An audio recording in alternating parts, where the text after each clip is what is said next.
Assalamualaikum warahmatullahi wabarakatuh, sahabat pioner semua, selamat pagi.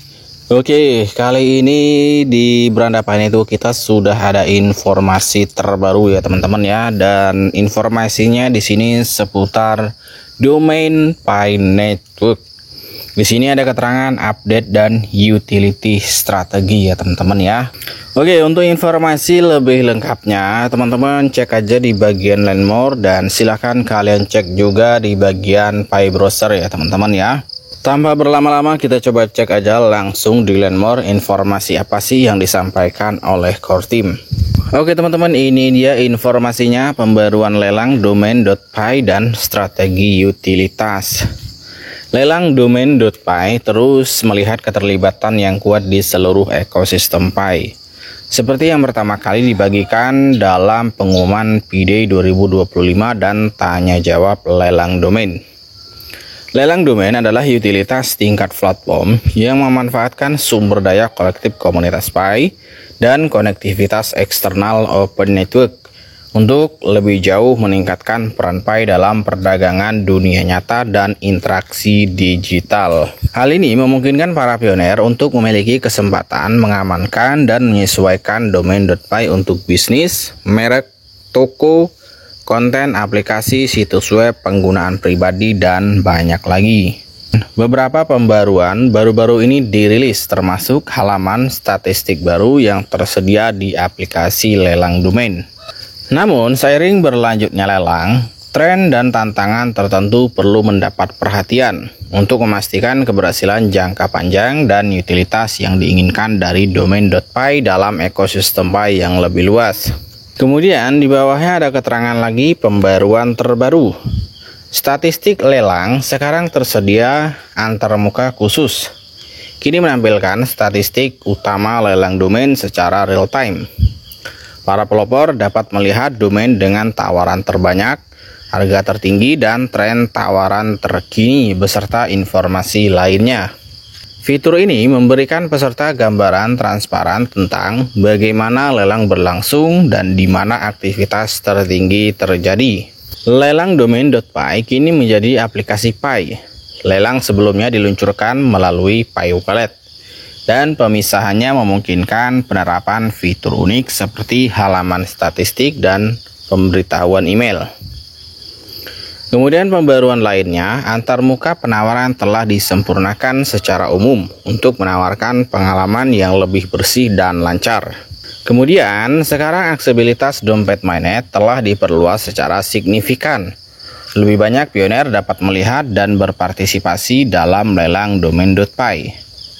Fitur yang akan datang juga akan mengaktifkan pemberitahuan email yang akan memberitahukan pioner tentang pembaruan untuk domain individual melalui tab pengaturan. Oke, jadi buat teman-teman nanti yang berpartisipasi di lelang, nanti akan ada verifikasi email ya teman-teman ya.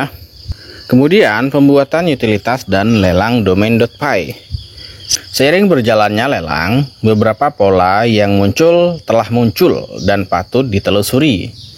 Sejumlah besar tawaran dengan aktivitas tinggi difokuskan pada domain squatting, di mana para penawar tersebut berupaya memperoleh nama domain yang terkait dengan merek-merek besar, istilah umum, atau frasa populer. Hal ini mengalihkan fokus dari tujuan yang paling penting, utilitas.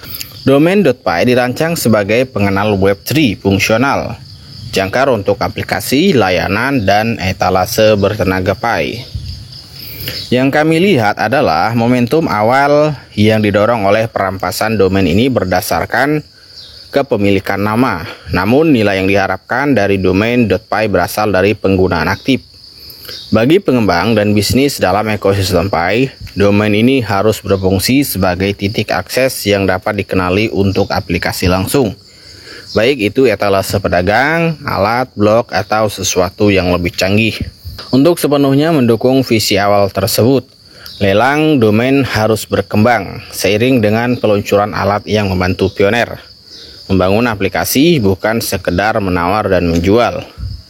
Solusi untuk masalah potensial ini seperti membuat pembuatan aplikasi lebih mudah diakses dari sebelumnya, sedang dikerjakan dan akan segera diumumkan. Oke, sekarang kita coba masuk ke file browser ya teman-teman ya. Nah, di sini kita coba klik di bagian domain. Oke, kita tunggu sebentar, masih proses login ya teman-teman. Dan tampilannya seperti ini, ada tampilan statistik, kemudian my bid, dan ada juga setting ya. Untuk statistiknya di sini kita coba lihat nih. Ada penawaran tertinggi dan ada penawaran yang terendah ya. Kemudian di sini ada high price ya. Ini domain yang paling termahal ya, tesla.py. Kemudian yang trending di sini ada apa ini? medshop.py. Oke. Ini domain juga ya teman-teman ya. Dan penawaran di sini agak sedikit murah ya teman-teman ya, dibanding domain-domain dengan nama-nama besar seperti tesla.py, copang.py, kemudian samsung.py, amazon.py ya. Sebetulnya core team bukan menginginkan hal seperti ini ya teman-teman ya. Core team menginginkan domain tersebut agar bisa berfungsi dan berguna untuk toko ya, ataupun marketplace yang dibuat oleh para pengembang untuk Pioneer. Oke, jadi seperti itu ya teman-teman ya. Oke, sementara ini aja dulu informasinya. Sekian saja. Assalamualaikum warahmatullahi wabarakatuh.